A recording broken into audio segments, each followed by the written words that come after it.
जरा सोचो, बहुत समय पहले सिंधु घाटी में, यहीं से हिंदू धर्म की कहानी शुरू होती है। लोग प्रकृति के साथ प्यार से रहते थे। वो प्रकृति की शक्तियों को पूजते थे। उनका विश्वास था कि हमारी दुनिया से परे भी एक शक्ति है। सदियों से ये मान्यताएं विकसित होती रही। इस तरह हिंदू धर्म का जन्म हुआ। ये जीने का तरीका था। ये अपने आप विकसित हुआ। इसने अलग अलग विचारों को अपनाया। ये मान्यताओं का एक जीवंत ताना बाना है। हिंदू भी भासी की में हिंदू धर्म की यात्रा एक नदी की तरह है। ये समय के साथ बहती रहती है, फिर भी हमेशा अपने स्रोत से जुड़ी रहती है। वेद प्राचीन गीतों की तरह है। ये ब्रह्मांड के ज्ञान को संजोए हुए हैं। हजारों साल पहले रचे गए। ये हिंदू धर्म का हृदय है। वेद एक सर्वोच्च सत्ता ब्रह्म के बारे में बताते हैं। ये उन देवी देवताओं के बारे में बताते हैं जो ब्रह्म के अलग अलग रूप हैं। ये हमें सार्थक जीवन जीने का रास्ता दिखाते हैं। ऋग्वेद भजनों का संग्रह है।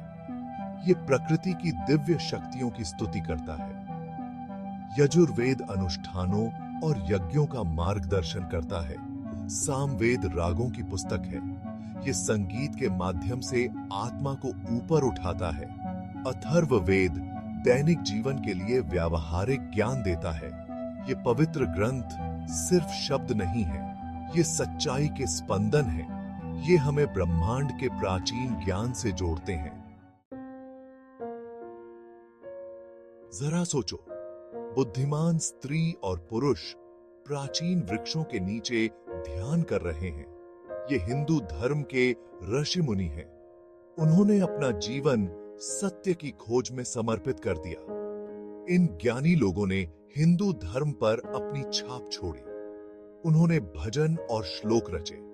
उन्होंने कहानियों और शिक्षाओं के माध्यम से अपना ज्ञान बांटा। उनकी अंतर्दृष्टि आज भी हमारा मार्गदर्शन करती है। ऐसे ही एक ऋषि थे वशिष्ठ। कहा जाता है कि उन्होंने ऋग्वेद में भजनों की रचना की थी। एक और पूजनीय व्यक्ति हैं विश्वामित्र, जिन्होंने कठोर तपस्या से ज्ञान प्राप्त किया। ये लोग हिंदू धर्म में खोज की भावना का प्रतीक हैं। उनकी कहानियां हमें अपने अंदर झांकने के लिए प्रेरित करती हैं। ये हमें याद दिलाती हैं कि सच्चाई की यात्रा व्यक्तिगत होती है। भाग 4, अनुष्ठानों की लय और त्योहारों के रंग। हिंदू धर्म अनुष्ठानों और त्योहारों का एक जीवंत ताना बाना है। ये उत्सव केवल रीति रिवाज नहीं है, ये गहरे आध्यात्मिक सत्यों की अभिव्यक्ति है। दिवाली, होली और दशहरा जैसे त्योहार साल भर खुशियां और रंग भर देते हैं। ये उत्सव सामुदायिक बंधन को मजबूत करते हैं। ये हिंदू धर्म की भावना को जीवित रखते हैं। भाग 5, हिंदू धर्म का स्थायी आलिंगन। हिंदू धर्म केवल एक धर्म नहीं है, ये जीने का तरीका है। यह विविध मान्यताओं और प्रथाओं को अपनाता है। गंगा के तटों से लेकर दुनिया के चहल पहल भरे शहरों तक हिंदू धर्म फल फूल रहा है।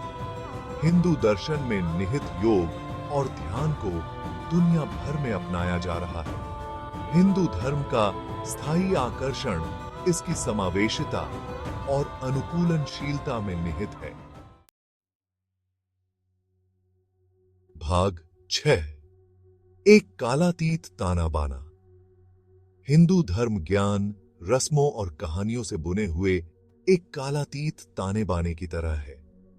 यह आत्म खोज की यात्रा है, जीवन का उत्सव है और ईश्वर की खोज है। जैसा कि हमने इसकी उत्पत्ति, पवित्र ग्रंथों और प्रमुख हस्तियों का पता लगाया है, हम इसकी गहराई और सुंदरता को समझने लगते हैं।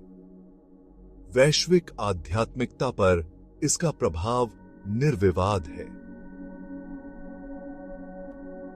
हिंदू धर्म हमें अपने भीतर झांकने के लिए, हम सभी के भीतर मौजूद दिव्य चिंगारी से जुड़ने के लिए आमंत्रित करता है। यह हमें याद दिलाता है कि यात्रा ही मंजिल है,